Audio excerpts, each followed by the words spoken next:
let's talk about grief. More specifically, the 5 stages of grief in WandaVision. The showrunner recently said in an interview that her initial pitch was to map the episodes to the stages of grief and develop it from there. Though it is quite natural for things to change between the pitch and the final project, we would say the mapping still holds up. The first 2 episodes are denial. Other than a brief glitch halfway through the first and some disturbance on the radio in the second, both play out like a fairly conventional sitcom episode, at least from Wanda's point of view. However, the end of the second episode is when the stage of denial is clearly shown.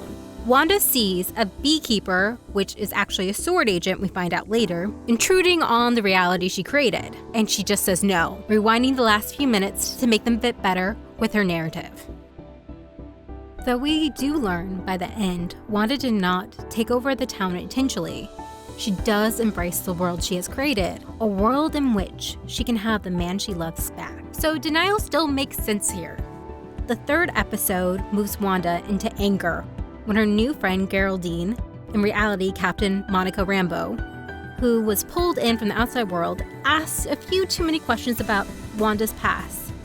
Specifically Pietro and Ultron. Wanda is angry at Monica for shattering her illusion, angry enough to expel her from the Hex. Being reminded of the circumstances of the loss of her brother pushes her to the next stage because she is forced to confront that reality.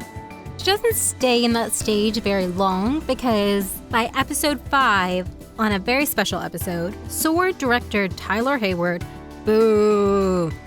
sends a drone in to confront Wanda.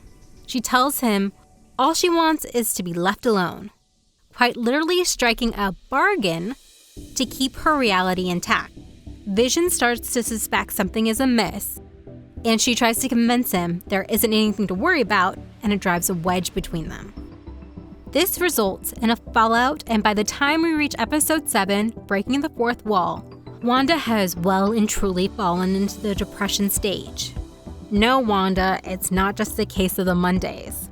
The story then takes a sharp left turn into comic book territory after that. All special powers and backstories and big fights in the sky.